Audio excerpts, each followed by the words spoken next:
Welcome to a brand new edition of Fanlight Zone Presents. My name is Ken M. You know me as the host of the ODPH podcast. I'm also the editor-chief here at FLZ. To my left, you're right at home. You know me as one of our featured editors of the comics department and the host of 607 TWS, The Wrestling Show. Please give a warm welcome to Rich. I am back. We are talking to another amazing and awesome creator, and this is about to be a lot of fun. Oh my God. If you are not familiar with the indie sensation out of Invader Comics that we're going to be discussing, you're going to be running to the comic shop to go find some copies. And I hope you're lucky you do, because this book has been generating so much buzz, and rightfully so, because of a boy's journey to face imminent fear with such a noble heart behind it. There is so much going on with this book, and this book is just so fucking good. I probably got in trouble for dropping the F-bomb early on YouTube. I don't even care right now, because that is how good this book is. And this author is too, because you know his work from Tokyo Fire, Hellion Bash, and Invader Comics, The Digger, which issue 4 is dropping July 29th. He's an avid fan of B-movies, 90s cartoons, and indie comics, and a lot more.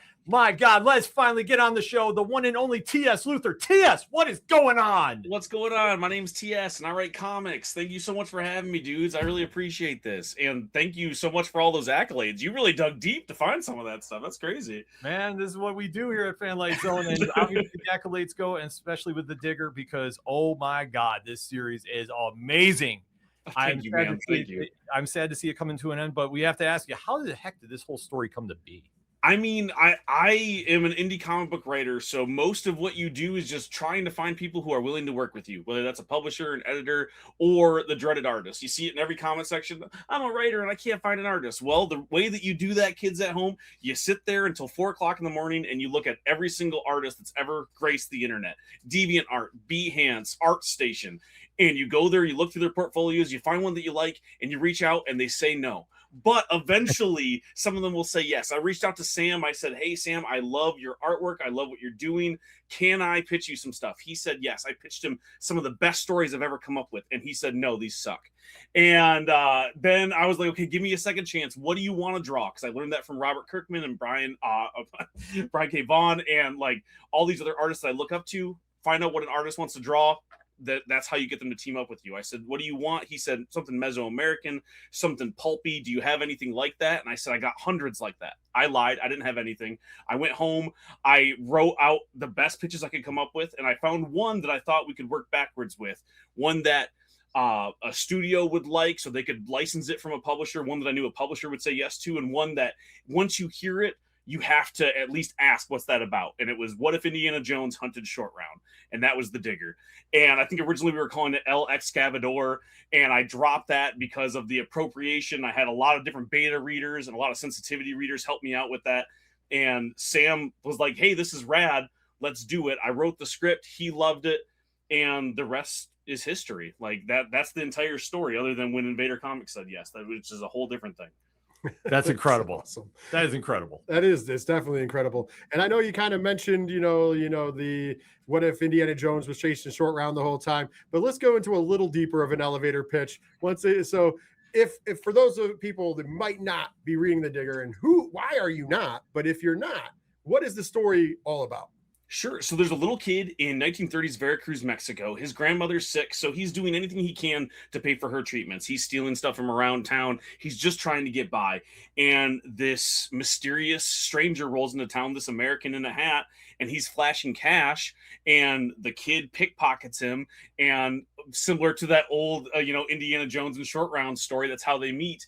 And he's looking for these ruins. And the kid just happens to know where they are, so they strike up a deal. But the kid doesn't know that the mysterious stranger isn't just mysterious, he's really dangerous, and he doesn't like to share. So the kid is in trouble as he goes on this journey with this mysterious, treasure hunter, but the kid doesn't know that. Like I say, and there's so much going on with this. Like I say, after you pick up issue 1, you're going to be instantly hooked on this. And then let alone to get to where we are now heading into issue 4. There are so many great characters in this book, but the villain, I mean, how complex of a character is he? Oh man, the Digger is he's one of the most complex characters I've ever had the chance to write. And sometimes it's hard to convey all of the stuff that this psychopath, for all intents and purposes, goes through, because there's not a lot of dialogue in the book, right? Mm-hmm. It's a mostly silent journey. It's a pretty quiet book. And I've had a lot of people ask me, they're like, is he a bad guy? Is he a good guy? Like, what's going on with him? And that's the thing about crazy people, is they're a little bit of both. They're doing their own thing. And I love the journey that I get to take you on with him. And for all the people who go, well, isn't he the villain of the book, or what's going on? Like, the book's called The Digger, it's not called The Kid. So that's all I want to say on that. Like, I've had people a little bit worried about the kid, and I'm like, that's 100% what you should be. You should be worried. Like, this is not an environment for a child, yet here he is. Yes. Here he is, exactly. So yes, worry and worry some more. Not only is the story amazing, but Sam Gudelin can craft some amazing visuals. For anybody who's seen this, trust me, it's amazing. How has the creative process been between the two of you? I mean, it's been a match made in heaven from the second we started working together. When I was, I joke about him saying no, but he really liked my writing and gave me a second chance to pitch stuff. And from that first script, when I had sent it over to him, he didn't have a lot of notes. The most he said was like, maybe we expand these panels, give me a little bit more room to breathe. And when I first started to get these test pages back, like, we're talking just barely past thumbnails, just pencil sketches. And like, I could tell what he did was he made it widescreen. He opened up the story. What he was asking for was more real estate, and he added all these splash pages. And from that first pass, I knew exactly how to write for Sam, and he knew exactly what I wanted. And issues 2 through 4 were a breeze. It just wonderful. We're doing more stuff together. We're pitching more stuff around town because we just work so well together. It comes together so fast. I know what I want to see on the page, and he knows exactly what I'm trying to tell him. It's so cool. That's awesome. It's good to hear that we have a new dynamic duo going on here. Hell yeah. More stuff. I love that. Yeah. Oh my God. Yeah. Because like you say, this is no just shill pitch. When you read this is just visually striking, and with the story going on too, and especially through the boy's eyes, and especially him being so young and so blindly naive to everything going on, but with such a noble reason what he's doing. When you're writing his journey, is there any moment that you kind of had to go, maybe we went a little too far with him, just because like we like he's been through a lot in 3 issues thus far, right? Was there a moment you're like, maybe let's pause and take this back a little bit? Not at all. In fact, like, I think like as you get to like where the journey ends in issue 4, I go, I wonder if I could have gone further with it. Because like, what you sign up for, it's a cat and mouse thriller where I say Short Round is in danger. Indiana Jones is coming after him. I want to live up to that. I want you to understand, like, that's what it is going in. This isn't, National Treasure. This isn't a good time romp. This is a scary time for this. And it's a little bit of a shortcut, right? You see a kid in danger. Everybody can relate to that. Everyone's been a child at some point in their life, and they can feel that dread for that kid. But I wanted it to feel honest. I didn't want to put him in peril for fun, and I didn't want it to feel like, oh, he was in danger in the first issue, and now the real adventure happens. Like, like I said, I think that there are times where maybe I didn't live up to it and I didn't push it far enough because I'm a dad and I can't outright torture this kid, Although, I mean, as also a dad, there's part of me, I guess, that is like, this is the best way to do it because at least there's no pesky, child protective services. We can just throw it on the page. Although then you have to answer some questions, to the mom. And trust me, you don't want to piss mothers off because Mama Bear gets mad and we're all going to pay. I mean, that's one of my favorite things about writing the kid is you see him have these realizations and you see him learn and you see him grow up on this journey, but you also see like the ingenuity he has and how he actually is integral to this treasure hunt. Like, he is really important and the Digger couldn't do it alone. And I think that that's one of the special things about it is you see this kid surviving in a very, very dangerous situation because kids are resourceful, kids are capable, and he doesn't have that protector at home. He takes care of his grandmother. There's no one looking out for him. And I mean, I can relate to that now as an adult, but as a kid, having some of those journeys, and I know there's lots of other people who can too. And that's why I really enjoy that. It's like, why pull back? I think about some of the shows I watched as a kid or movies where, like, growing up as a kid, the 80s and 90s, they weren't afraid to put the kids in trouble and let you be a little bit scared watching a Saturday morning cartoon. Yeah. And I think sometimes we've lost a little bit of that. And so, no, I don't want the kid to be all sunshine and rainbows. I want him to be in danger. Yeah, I mean, I've said this once, I've said it a million times. Like, we grew up in the generation of like the Gremlins movie. That was a kids movie. It was a family movie. What, they didn't You have know, rated R yet. Like, right, it had to be. well, between that and Indiana Jones is what created PG-13. So Right. that's right. But like the witches, remember the witches, Yeah. or like the Dark Crystal, or even if you go back a little further, but we watched it when we were kids, Willy Wonka. Willy Wonka has some freaky stuff in I it, mean, man. that tunnel scene is nightmare fuel. You wonder why there's a generation full of fans of horror movies. Right. Just 'cause we all grew up on Willy Wonka, where, let's be honest, those kids were dying. Right.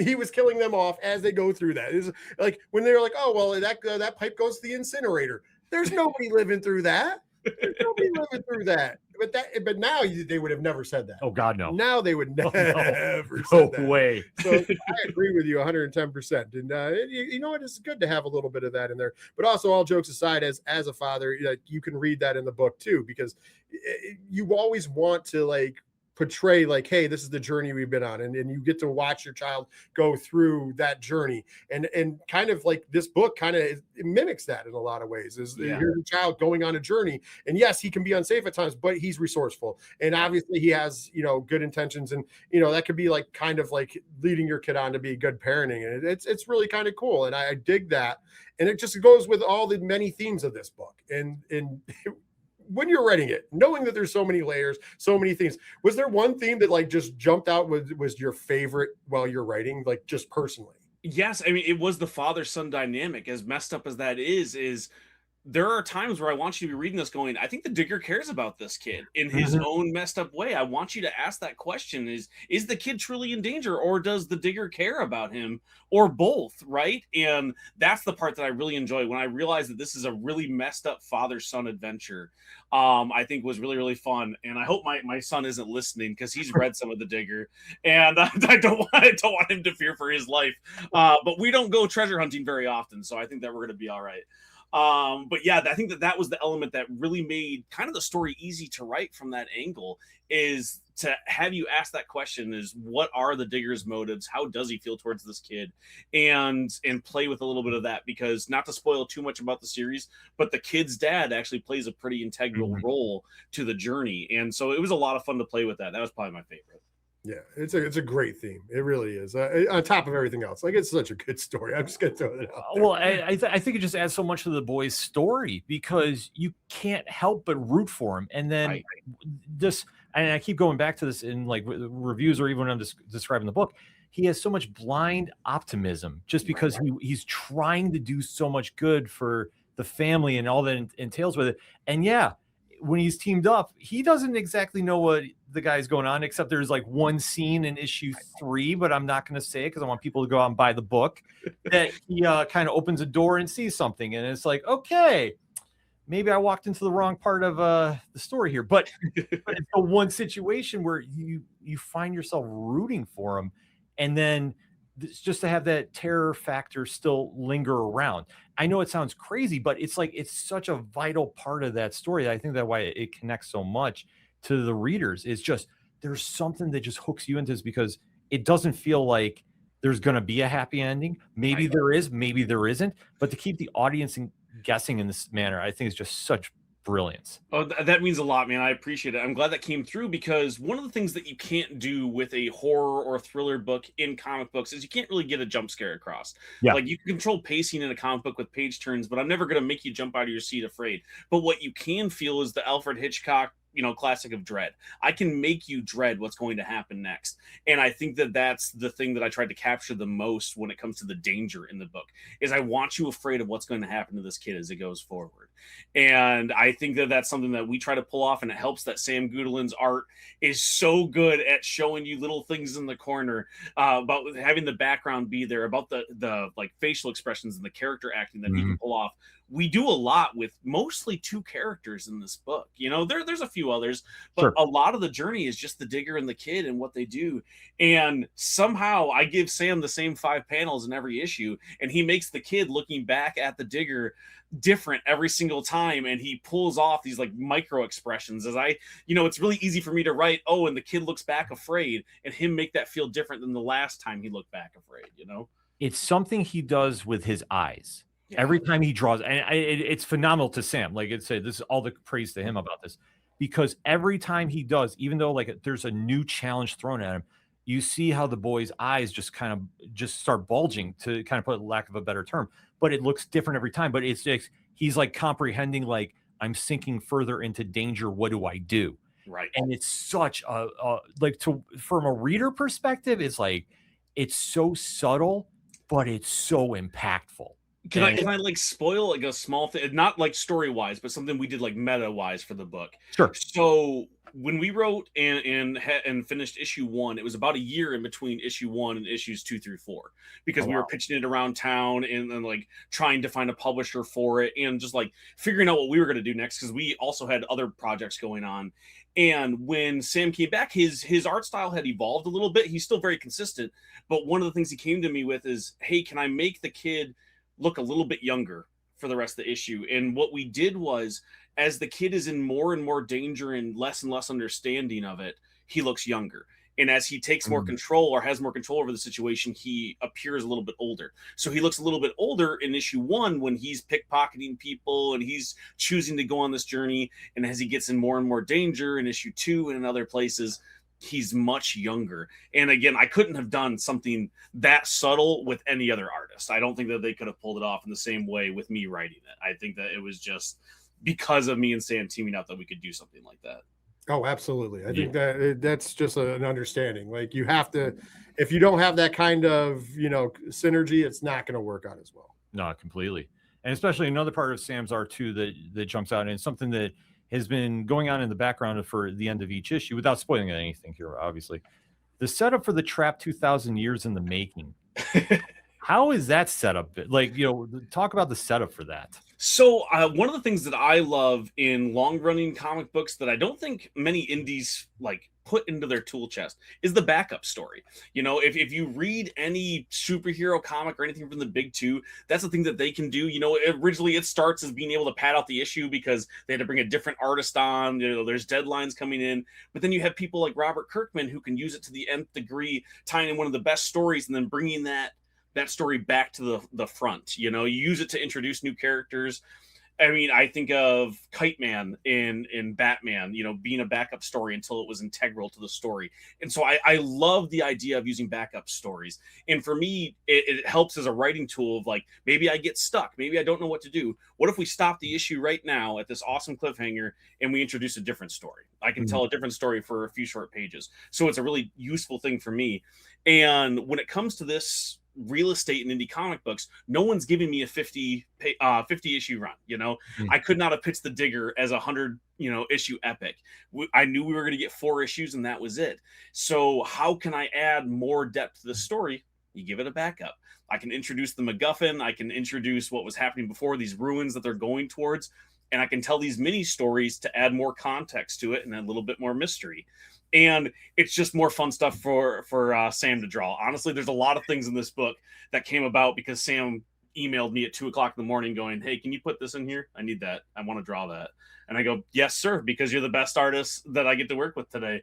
And so I'm going to make you happy. And I'm going to put that in the book. And a lot of the 2,300 years before comes from that. It's like, what's more stuff that Sam wants to draw?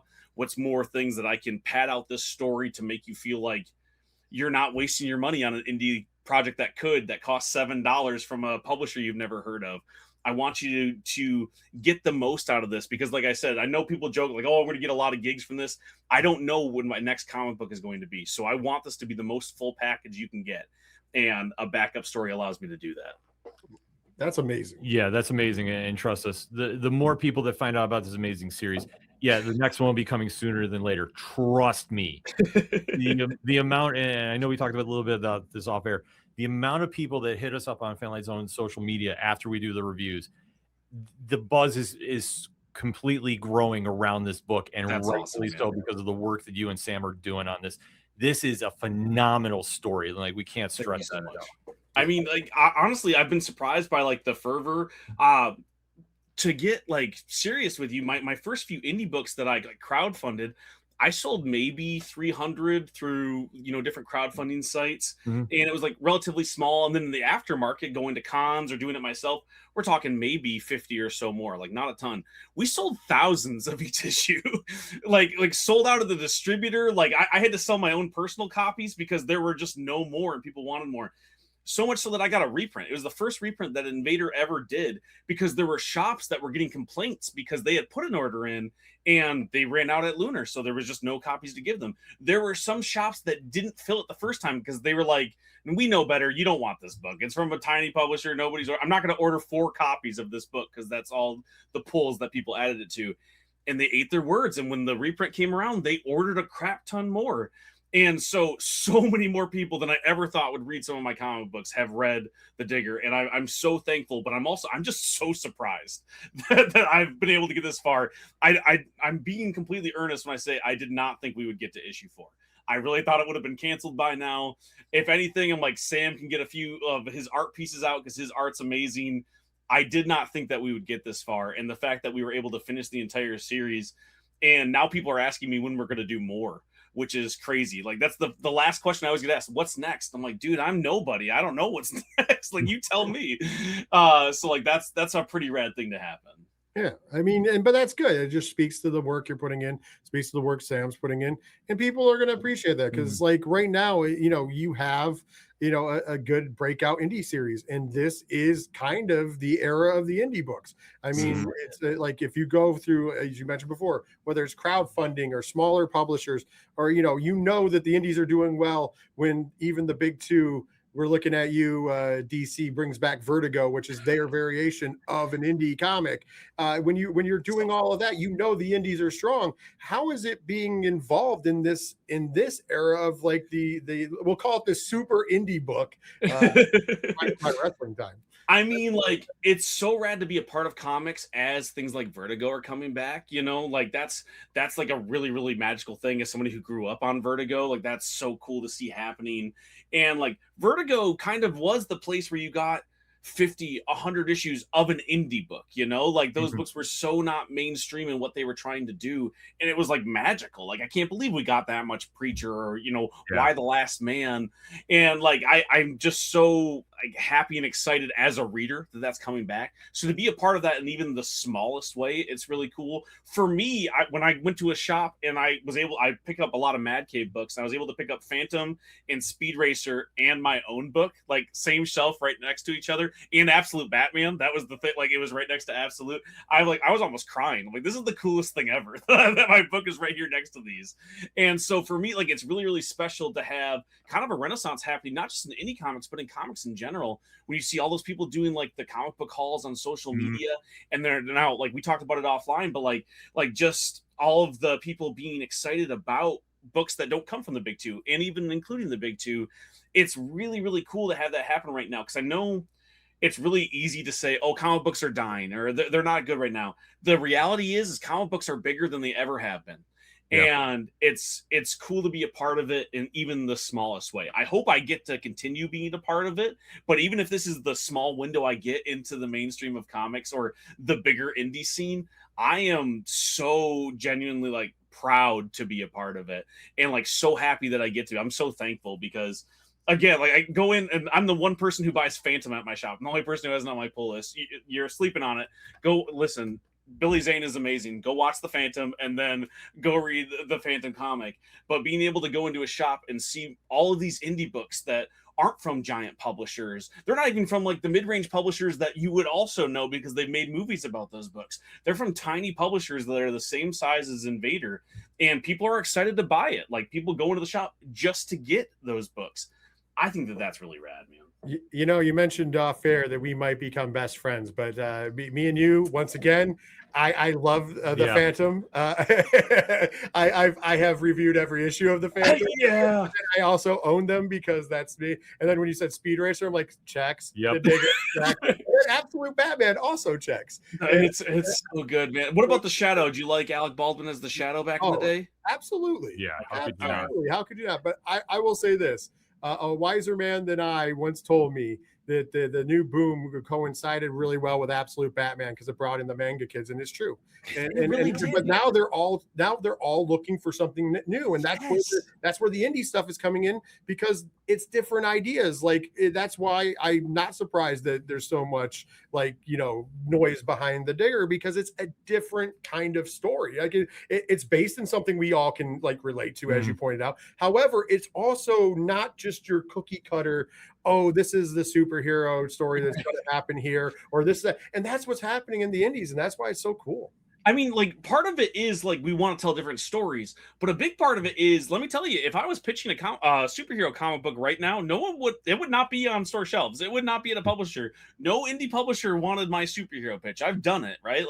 That is not the case for most people. There's a few, I was just talking, I don't want to blow up anyone's spot, but there are smaller publishers like Keen Spot who haven't had a superhero book pop off recently, that maybe you'll see something pop up over there.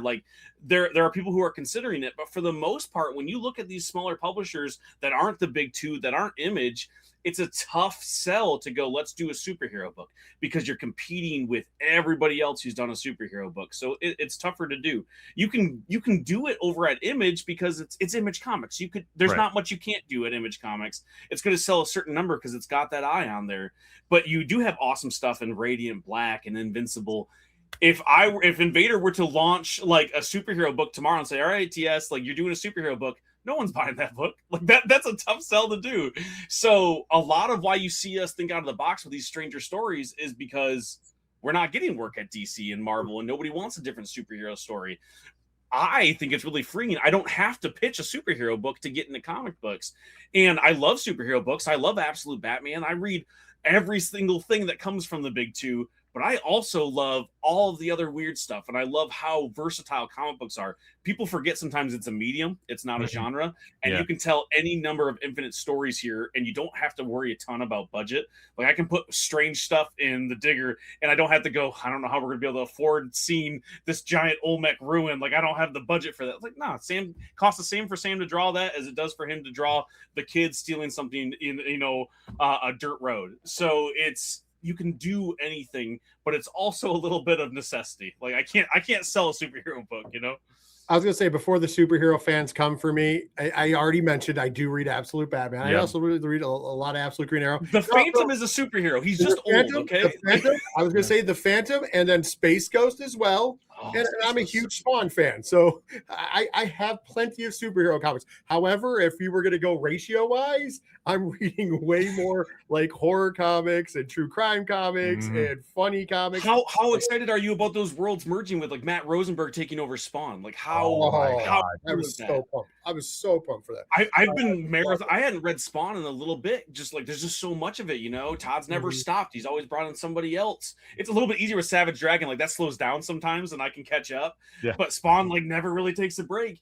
And my wife was asking me, she's like, you've been reading a lot of Spawn. And I got into, because she likes Matt Rosenberg, and I was like, he's taking over Spawn, so I'm trying to be able to read it weekly. And the marrying of those two, of Matt and the Ashcan Press and everything he does with Tyler Boss and everything, is so indie. And to see that come over to the mainstream indie of Spawn, I'm just, as a 90s kid and as a lover of indie comics, I'm so excited for that. And that's the kind of stuff where, I'm excited I get to be a part of it. I'm more excited that I get to read a new Matt Rosenberg Spawn. That's I feel like sometimes I'm a reader first, as much as this is my job. This is the only thing I do, and I do it day in and day out.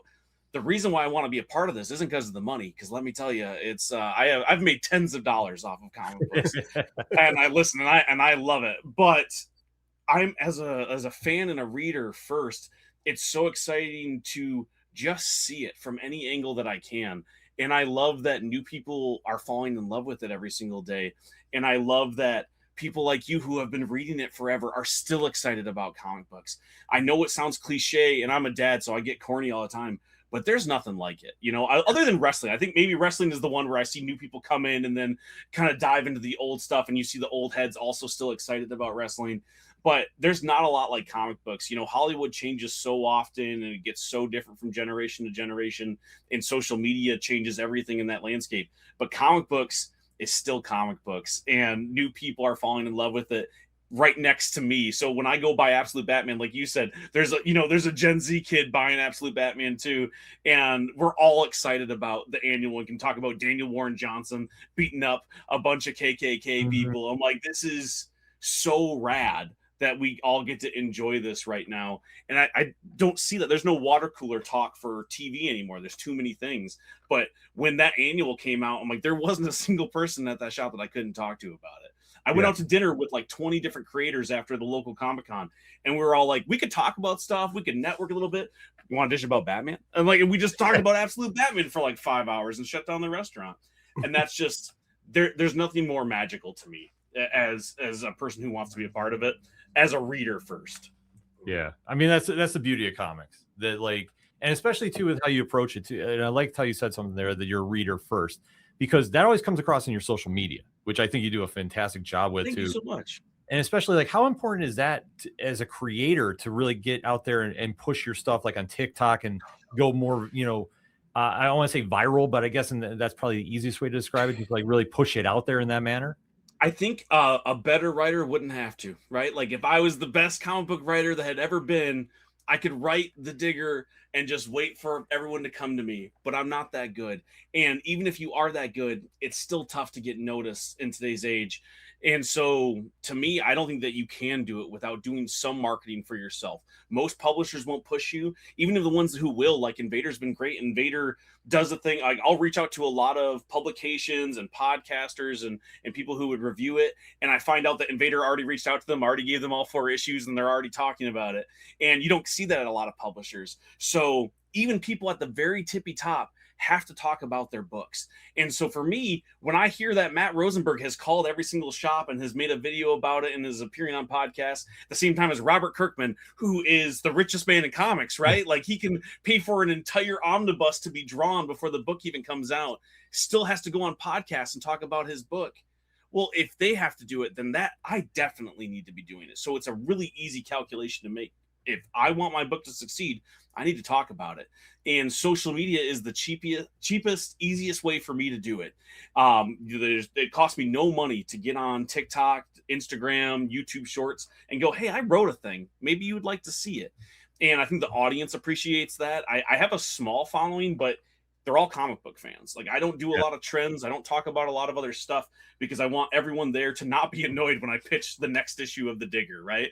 Like when I make my silly videos, it's talking about comic books. And it allows me to be really honest and talk about the books because they're all comic book fans. I don't think I could do this job without that part. I don't think I would have landed the Invader gig for sure.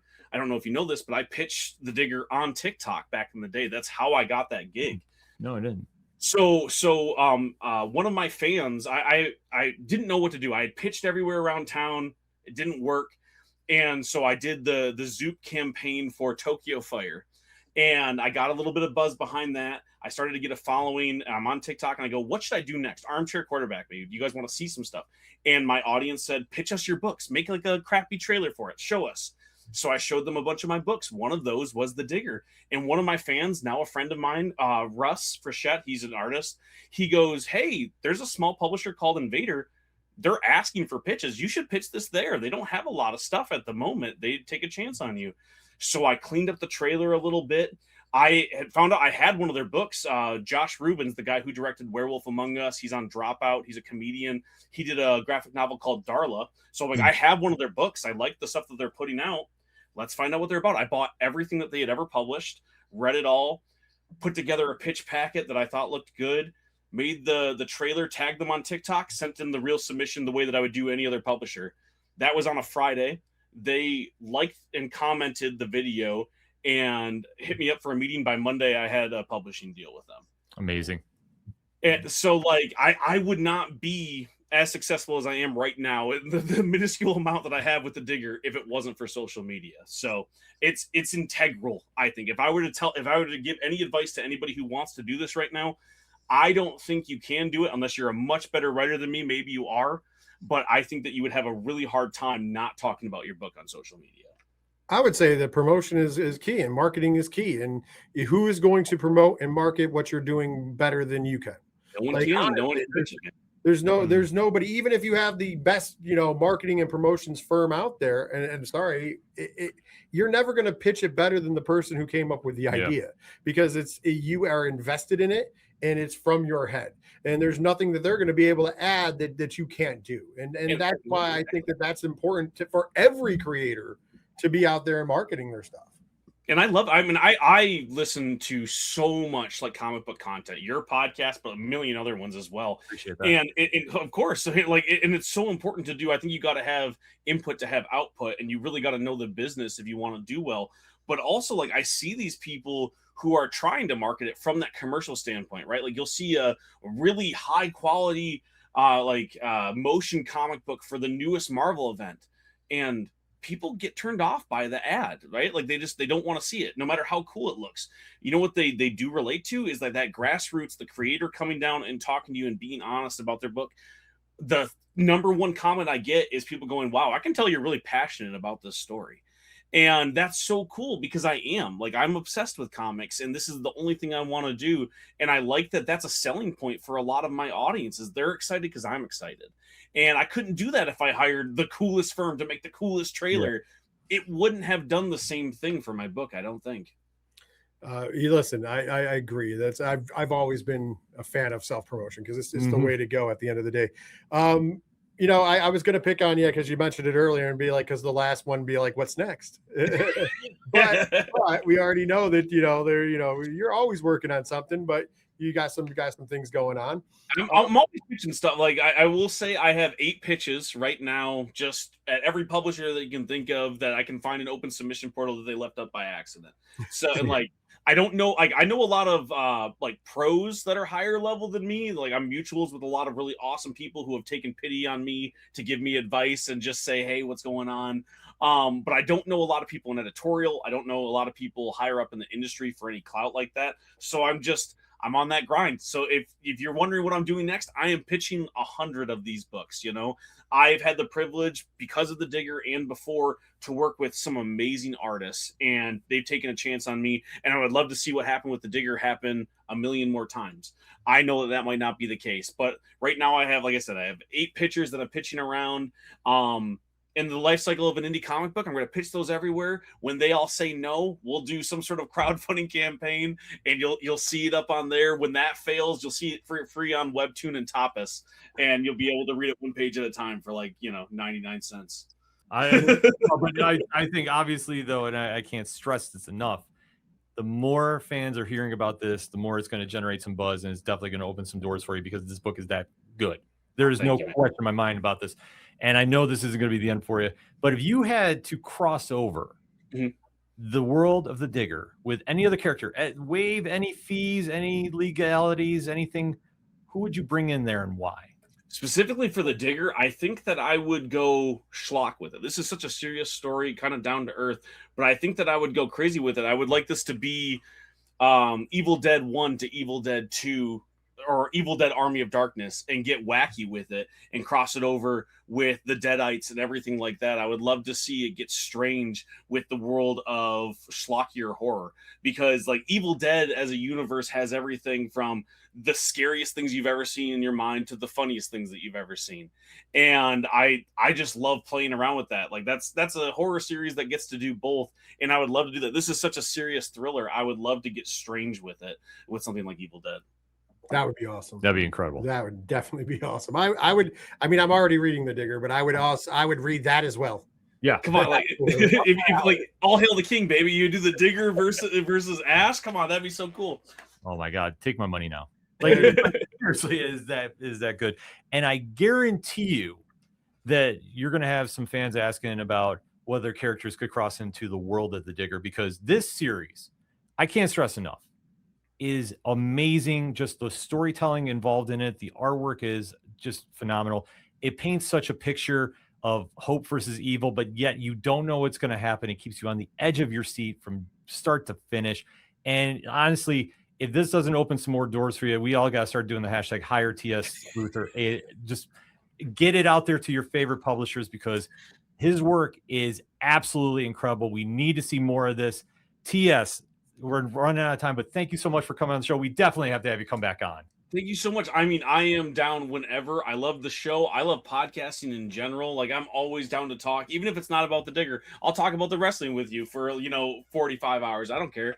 Like, I love everything that you guys are doing over there. Thank you so much for having me on. Is there anything else you need to know other than the Digger issue 4 comes out July 29th? That's the month that we're in, July 29th. Mhm. You can get it at your local comic book shop. After that, you can get it online, all the places that comic books are sold. We did get a reprint, though, also. So if you missed your chance to get issues 1 through 3, you're going to be able to do that in August. You'll be able to get the entire issue. We have new covers that we've done, this like sepia tone grayscale for each of the poster pinup covers that we've done. So make sure you check that out. FOC's already done, so all you got to do is go into your comic book shop, and if they don't have it, yell at them about it. Make them feel bad. Tell them to join the invasion and get some Invader books, specifically ones that I wrote. That would be wonderful. But thank you so much, guys. I don't want to take up more of your time. I appreciate you. Well, now that we become best friends, and now that you said you want to talk pro wrestling, I will reach out to you for that, because that can be an extended conversation for sure. Hell yeah. Yes. But we can't stress enough. The Digger 4 comes out of your comic shops July 29th. Don't wait till then. Get the back issues as soon as you can, and don't miss out on this issue, because trust us, this is going to be an issue we're going to be talking about for the rest of the year and then some.